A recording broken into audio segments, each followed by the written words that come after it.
తాకట్లో ఉన్న మీ బంగారాన్ని విడిపించి ఆ రోజు ఆన్లైన్ రేటుకి కొంటాం. Sharma gold company. అందరికీ నమస్కారం. నా పేరు మాధురి. ఈరోజు మనతో పాటు ఉన్నారు ప్రముఖ జ్యోతిష్య వాస్తు పండితులు బ్రహ్మశ్రీ డాక్టర్ నాయకంటి మల్లికార్జున శర్మ గురువు గారు మనతో పాటు ఉన్నారు. నమస్కారం గురువు గారు. నమస్కారం అమ్మా.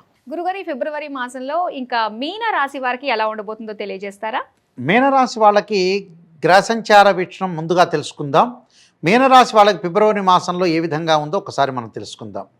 ముఖ్యంగా గ్రహగతుల్ని మనం చూసినట్లయితే వృషభ రాశిలో గురువు, మిథున కర్కాటక రాశుల్లో కుజుడి యొక్క సంచారం, కేతువు కన్యా రాశిలోను, రవి బుధులు మకర కుంభరాశుల్లోను, కుంభంలో శని యొక్క సంచారం, మీనంలో రాహు శుక్రుల యొక్క సంచారం జరుగుతుంది.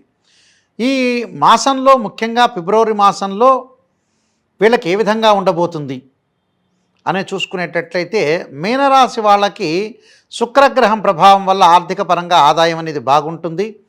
సుఖము, సౌఖ్యము, భోగము లభించే అవకాశం ఎక్కువగా ఉంటుంది. అలానే జ్యువెలరీ షాప్ వాళ్ళకు కానీ, కార్ షోరూమ్ వాళ్ళకు కానీ, దుస్తులు అమ్మే వాళ్ళకంటే క్లాత్ షోరూమ్ వాళ్ళకు కానీ, అలానే ఏదైతే మేకప్ చేసే వాళ్ళకి కానీ, పూజా స్టోర్స్ వాళ్ళకి కానీ, ఫంక్షన్ హాల్స్ వాళ్ళకి కానీ వీళ్ళందరికీ కూడా ఆర్థిక పరంగా ఆదాయం అనేది బాగుంటుంది. అయితే ఆర్థిక పరంగా ఆదాయం అనేది బాగా ఎక్కువగా ఉంటుంది. ఉద్యోగ ప్రయత్నాలు సఫలీకృతం కావటం, ఉద్యోగ విషయంలో కూడా అనుకూలంగా ఉండటం, నిరుద్యోగులకు మంచి ఆశించినంత ఉద్యోగం వచ్చే అవకాశాలు ఎక్కువగా ఉంటాయి. కాబట్టి ఇక్కడ గురుగ్రహం అనేది మిశ్రమైన ఫలితం ఉంటుంది. చాలామంది కూడా బాధపడాల్సిన పని లేదు. ఆల్రెడీ గురువు మనకి మిశ్రమైన ఫలితాన్ని ఇస్తాడు కాబట్టి ఆర్థిక పరంగా మీనరాశి వాళ్ళు పుంజుకుంటారు. అంటే అతి విపరీతమైన కాకపోయినా కూడా ఆర్థిక పరంగా, ఫైనాన్షియల్ పరంగా ఒక ప్రణాళికాబద్ధంగా ఉండే ఒక ప్లానింగ్ మీద వెళ్ళే అవకాశాలు ఎక్కువ ఉంటాయి. కాబట్టి కొంత హాస్పిటల్కి కొంచెం డబ్బులు ఖర్చు అవుతాయి, బట్ కానీ వీళ్ళకి అనుకూలమైన ఫలితాలు జరిగే అవకాశాలు బాగా ఎక్కువ ఉంటాయి. శుక్రగ్రహం వల్ల అనుకూలంగా ఉంటుంది వీళ్ళకి. అలానే మిగతా గ్రహాల యొక్క ప్రభావం ఏంటి మనం చూసుకునేటట్లయితే చతుర్థ స్థానంలో, పంచమ స్థానంలో కుజుడి యొక్క సంచారం. చతుర్థ స్థానంలో కుజుడి యొక్క సంచారం వల్ల కొంత తల్లి యొక్క ఆరోగ్యాన్ని విషయంలో కొద్దిగా జాగ్రత్త వహించాలి. అలానే ఇక్కడ ద్వితీయాధిపతి చతుర్థ స్థానంలో ఉండటం, అలానే చతుర్థ పంచమాల్లో ఉండటం వల్ల కూడా సంతానపరంగా కొంత ఆందోళనకరంగా ఉండటం, సంతాన విషయంలో కొంత ఆలోచన సరళి అనేది కొంత ఎక్కువగా మారుతూ ఉంటుంది. అంటే వాళ్ళ యొక్క పిల్లల విషయాలు పట్టించుకోవటం, పిల్లల యొక్క శ్రద్ధ ఇలాంటి ఎక్కువగా ఉండే అవకాశాలు వీళ్ళకుంటాయి. కాబట్టి అవి నీడు కంపల్సరీ. కాబట్టి పిల్లల గురించి ఆలోచన చేయండి. ఆలోచన చేయటం, వాళ్ళ విషయాలు శ్రద్ధ పెట్టాలి. శ్రద్ధ పెట్టడంతో పాటు వాహనాల మీద వెళ్ళేటప్పుడు కొద్దిగా జాగ్రత్త ఉండాలి. అలానే లగ్జరీ వాహనాలు కొనుగోలు చేసేటప్పుడు కూడా వాటి మెకానిక్ పరంగా కూడా జాగ్రత్త వహించండి. అంటే ఏదైనా కొనేటప్పుడు ఒక వాహనాన్ని కొనుగోలు చేసేటప్పుడు not only car, two wheeler అనుకోవచ్చు, ఏదైనా సరే వాళ్ళ పరంగా వృత్తిపరంగా ఉండే వాహనం ఏదైనా కొనుగోలు చేసేటప్పుడు మటుకు 10 మందిని ఆలోచన చేసి కొనండి. దానితో పాటు కోర్టు సమస్యల పరిష్కారం జరిగే అవకాశాలు ఎక్కువ ఉంటాయి. అంటే చాలా వాయిదాలు జరిగి కోర్టు సమస్యల పరిష్కారం కావటం, అన్నదమ్ముల మధ్యలో ఫస్ట్లో ప్రథమార్థంలో గొడవలు పెరిగి తర్వాత ద్వితీయార్థంలో గొడవలు తగ్గే అవకాశాలు ఎక్కువగా ఉంటాయి. దాని తర్వాత జన్మంలో రాహు ఉండటం వల్ల ఆరోగ్యపరంగా కూడా కొంత శ్రద్ధ పెట్టండి. అంటే ఈ భార్యాభర్తల మధ్యలో డిస్ప్యూట్స్ లేకుండా కొంత ఫ్యామిలీ బాండింగ్ అనేది చాలా ఇంపార్టెంట్. కాబట్టి బాండింగ్ కూడా ఫస్ట్ ప్రయారిటీ ఇవ్వండి. సప్తమ స్థానంలో కేతు, జన్మంలో రాహు ఉండటం వల్ల కూడా ఫ్యామిలీ పరంగా ఇబ్బందులు కలగటమే కాకుండా కొంత బుద్ధి నశించే అవకాశాలు ఎక్కువ ఉంటాయి. అంటే ఏం చేస్తున్నామో మనం పని అర్థం కాకుండా, కరెక్ట్ ప్రణాళికాబద్ధం లేకుండా ప్రవర్తించే తీరు కూడా ఒకసారి ప్రణాళికాబద్ధంగా చేస్తారు, ఒకసారి ప్రణాళికాబద్ధం అనేది విఫలమవుతారు. ఆ విఫలం కాకుండా జాగ్రత్త చూసుకోవాలి. అంటే ద్వితీయార్థంలో జాగ్రత్త అవసరం అనేది వీళ్ళ అవసరం. అంటే ఫిబ్రవరి 15 నుంచి కూడా కొద్దిగా జాగ్రత్త అవసరం అనేది ఇంపార్టెంట్ ఇక్కడ. దానితో పాటు వీళ్ళకి రాశి వాళ్ళకి ఫిబ్రవరి 15 వరకు కూడా లాభంలో రవి బుధులు ఉంటారు కాబట్టి ఉద్యోగ ప్రయత్నాలు సఫలీకృతం అవుతాయి. అలా నూతన వ్యాపారం ప్రారంభం చేసే వ్యక్తులంతా కూడా ఫిబ్రవరి 15 లోపలే ప్రారంభం చేయండి. 15 తర్వాత ప్రారంభం చేయొద్దండి. అలానే ఉద్యోగ ప్రయత్నాలు చేసే వ్యక్తులు కూడా 15 లోపలే ఉద్యోగాలు వస్తాయి.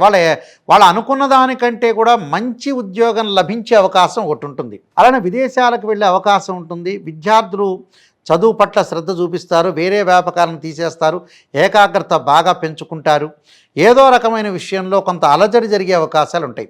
ఆ అలజడి జరగకుండా, మానసికంగా ఆందోళన జరగకుండా కొన్ని ప్రత్యేకమైన వస్తువులు కొనుగోలు చేయటం కూడా జరుగుతుంది వీళ్ళకి. అలానే ఏదో ఒక విషయం మీద వాళ్ళతో తగాద జరగటం జరుగుతుంటుంది. ఆ తగాద జరిగేటప్పుడు కొద్దిగా శాంతం అనేది వహించండి. అది బంధువులు కావచ్చు, మిత్రులు కావచ్చు, మన పక్కింటోళ్ళతో కావచ్చు. ఏదో చిన్న చిన్న లావాదేవీల్లో గొడవలు జరిగే సందర్భం ఉంటుంది. అది చుట్టాలు బంధువులతో, అంటే ఎంతో ఓపికగా మీరు సహనంగా ప్రవర్తన చేయండి. సహనం అనేది ఎట్టి పరిస్థితుల్లో కూడా మీరు కోల్పోకుండా ఉండటం చాలా మంచిది. సహనం అనేది మీరు కోల్పోయారంటే చాలా ఇబ్బందులు కలిగిన వాతావరణం వస్తుంది. మీ తోటి కొలీగ్స్ తోటి కానీ, అలానే స్నేహితులతో కానీ, బంధువులతో కానీ, కుటుంబ పరంగా కుటుంబంలో ఉండే భార్యాభర్తల పిల్లలతో కూడా సహనంగా ప్రవర్తన చేయటం చాలా మంచిది. అలానే ఏదైనా నూతన వ్యాపారాలు లావాదేవీలు మటుకు ఎట్టి పరిస్థితుల్లో కూడా చెయ్యకూడదు. వ్యాపారం ఒకవేళ చెయ్యాలి కంపల్సరీ అని అంటే ఖచ్చితంగా తక్కువ పెట్టుబడితోటి తక్కువ మార్జిన్తో చేయండి. తక్కువ మార్జిన్తో చేయటం వల్ల మీకు ఇబ్బందికరమైన పరిస్థితులనే ఉండవు. అది కూడా ఎప్పుడో ఫిబ్రవరి 15 లోపే. ఫిబ్రవరి 15 తర్వాత మళ్ళీ నూతన వ్యాపారాలు చేయొద్దండి. ఉన్న వ్యాపారాన్ని మీరు కొనసాగించండి. ఉన్న వ్యాపారాన్ని మీరు కొనసాగించారంటే మీకు బాగుంటుంది. ఎలాంటి ఇబ్బందులు లేకుండా ఉండే అవకాశాలు ఒకటి ఉంటాయి. అంటే ఇవన్నీ కూడా మనం ఏదైతే మన గ్రహస్థితి అనేది అనుకూలంగా లేదో ఆ గ్రహస్థితిని మలుచుకోవాలి.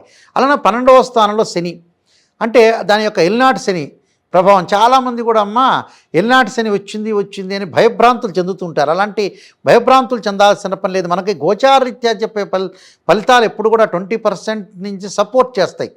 అంతవరకే. బర్త్ చార్ట్ అనేది చాలా ఇంపార్టెంట్ ఇక్కడ. అందువల్లే బర్త్ చార్ట్ అనేది చాలా ఇంపార్టెంట్ కాబట్టి బర్త్ చార్ట్నే మనం తీసుకోవాలి. గోచారం అనేది 20% సపోర్ట్ చేస్తుంది. ఇక్కడ ఎల్నాటి శని ప్రభావం అనేది ఉంది. మరి బర్త్ చార్ట్లో శని ఉచ్చస్థితిలో ఉండి బ్రహ్మాండంగా ఉన్నాడంటే ఎల్నాటి శని యొక్క ప్రభావం కూడా తగ్గుతుందని గుర్తుపెట్టుకోవాలి. అక్కడ ప్రభావం అనేది తగ్గుతుంది. ఇప్పుడు రేపు ఎల్నాటి శని యొక్క ప్రభావం కూడా పెరిగే అవకాశాలు ఎక్కువ ఉన్నాయి. కానీ భయపడాల్సిన పని లేదు. దానికి కొన్ని పరిహారాలు ఉంటాయి. అలాంటి పరిహారాలు చేసుకొని ముందుకు వెళ్ళొచ్చు. అయితే బంగారు ఆభరణాలు కొనుగోలు చేసే అవకాశం ఒకటి, విందుల వినోదాల్లో పాల్గొనే అవకాశాలు, అలానే విదేశాలకు వెళ్ళే అవకాశాలు, లగ్జరీగా తిరిగే అవకాశాలు కూడా బాగా ఎక్కువ ఉంటాయి. అంటే లగ్జరీగా వెళతారు. ఆ లగ్జరీగా వెళ్ళటమే కాదు, ప్రతి పనిలో కూడా వాళ్ళ ఆలోచన పరంగా ముందుకు వెళ్ళే అవకాశాలు ఉంటాయి. ఆవేశానికి ముందుకు వెళ్ళొద్దండి. ఎప్పుడైనా సరే ఒకటి గుర్తుపెట్టుకోండి, రాశి ఫలాల విషయంలో గోచారీత్యా చెప్పబడే రాశి ఫలితాలు ఎప్పుడు కూడా 20 to 30% సపోర్టెడ్. అంటే ఆ క్షణంలో మనం ఏం చేయాలి, ఆ క్షణంలో ఏ నిర్ణయం తీసుకోవాలి అనే పాయింట్ చెప్పేది రాశిఫలం. బర్త్ చార్టు చాలా ఇంపార్టెంట్. అందువల్ల date of birth, time, place of birth తీసుకుని హారోస్కోప్ రీడింగ్ చేసేది. ఎందుకంటే జీవితంలో కొన్ని మర్చిపోతూ ఉంటారు. మన స్వయంకృత అపరాధాలు కొన్ని ఉంటాయి. అలాంటి అపరాధం చేసుకోకుండా చాలా జాగ్రత్తగా చూసుకోవాలి.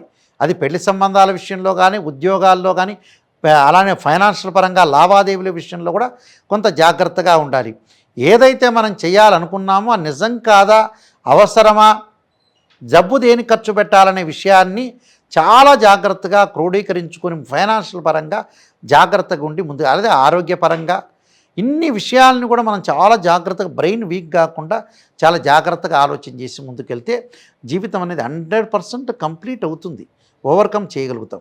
గురుగారు, మరి మీరు తీసుకోవాల్సిన జాగ్రత్తలు, పరిహారాలు ఏంటో తెలియజేస్తారా? చెయ్యాలమ్మా. ప్రత్యేకంగా రెమెడీస్ ఎలా చేయాలి అని అంటే ఖచ్చితంగా వీళ్ళు అమ్మవారి యొక్క ఆరాధన చేయాలి. రాజరాజేశ్వరి యొక్క అమ్మవారి యొక్క ఆరాధన చేయాలి. దానితో పాటు వీళ్ళు చేయాల్సింది కుజుడి యొక్క ఆరాధన, అంటే సుబ్రహ్మణ్య స్వామి యొక్క ఆరాధన.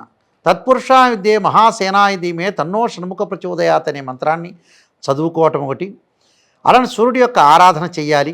సూర్యుడి ఆరాధనతో పాటు మీరు తప్పకుండా చేయాల్సింది ఏంటంటే ఓం నమః శివాయ పంచాక్షరి, ఓం నమో నారాయణ అనే అష్టాక్షరి మంత్రాన్ని కూడా చక్కగా చదువుకోవాలి. వీలైతే గణపతి యొక్క ఆరాధన, అంటే ఫిబ్రవరి మాసంలో బుధవారం రోజున కానీ, హస్తా నక్షత్రం రోజున కానీ, సంకష్టహర చతుర్థి రోజున కానీ ఆ వ్రతాన్ని ఆచరించడం చాలా మంచిది. వక్రతుండ మహాకాయ కోటి సూర్య సమప్రభ నిర్విఘ్నం కురుమే దేవ సర్వకార్యేషు సర్వదా అంటారు. గణపతి యొక్క ఆరాధన చేస్తే మీ జీవితంలో ఉండే విఘ్నాలన్నీ కూడా తొలగిపోతాయి. ఇంకొక ముఖ్యమైన విషయం, ఎప్పుడూ కూడా మన జీవితం అనేది కొంతమంది చేతుల్లో ఉంటుంది. మనం ప్రయత్నం చేయాలి. ఆ ప్రయత్నంలో ఏదైనా సరే మనకు ఆలస్యం ఉంటే జన్మజాతకంలో పరిష్కారం జరుగుతుంది. జన్మజాతకంలో పరిష్కారం జరుగుతుంది. డబ్బు దేనికి ఖర్చు పెట్టాలో దానికి అవసరాన్ని బట్టే ఖర్చు పెట్టాలి. చాలామంది కూడా ఆలోచన ఏం చేస్తుంటారంటే మనకి హాస్పిటల్కి వెళ్ళాం, దానికి ఇంపార్టెంటు, అలానే మనం ఏదో ఒక డాక్టర్ గారు ఒకటి చెప్తే దాన్ని చేయకుండా ఏదో 20,000 30,000 పెట్టి సెల్ ఫోన్ కొంటాం. ఓ పెళ్లి సంబంధానికి వెళ్తే ఎంత గ్రాండ్గా మనం ఫంక్షన్ హాల్లో చేయటం కాదు, దానికి మంచి ముహూర్తము జాతకాలు కలిసినవి చూసుకోవాలి. అవసరమైతే వాళ్ళ ఇళ్ళకి 10 సార్లు వెళ్ళాలి. వెళ్ళి వాళ్ళు ఎలాంటి వాళ్ళనే క్యారెక్టర్ని తెలుసుకోవాలి. నిజాన్ని గనక తెలుసుకోకపోతే మన జీవితం అనేది అబద్ధంలో జీవించినట్టు అవుతారు. రాశి ఫలాలు వినే వాళ్ళందరూ గుర్తుపెట్టుకోవాలి, ఎక్కడైతే నెగిటివ్ ఉంటుంది ఎప్పుడు కూడా పాజిటివ్ చెప్పడం అనే ఆలోచన చేయొద్దండి. ప్రతిదానికి నెగిటివ్ ఉంటుంది, పాజిటివ్ ఉంటుంది. పాజిటివ్ కాదు, నెగిటివ్ తెలుసుకున్న తర్వాత ఆ నెగిటివ్ను మనం సమీక్ష చేసి 10 మందితో మాట్లాడి విచారణ చేసి దాన్ని ఎలాగ మనం పరిష్కారం చేసుకోవాలి అనే ఆలోచన కూడా ప్రేక్షకులు చేయాలని నేను చెబుతున్నా. ఇలాంటివన్నీ కూడా చేయటం వల్ల మన జీవితం 100% బాగుపడే అవకాశం ఖచ్చితంగా ఉంటుంది. గురుగారు, మీనరాశి వారి ఫలితాల గురించి తెలియజేసినందుకు ధన్యవాదాలు. నమస్కారం. చూశారు కదా, మీనరాశి వారికి ఫిబ్రవరి మాసం ఎలా ఉండబోతుంది, ఎలాంటి జాగ్రత్తలు తీసుకోవాలి, ఎలాంటి పరిహారాలు చేసుకోవాలి అన్న విషయాలు తెలుసుకున్నాం కదా. మరి వచ్చే ఎపిసోడ్లో మరిన్ని ముఖ్యమైన విషయాలతో మళ్ళీ మీ ముందుంటాం. అంతవరకు సెలవు, నమస్తే.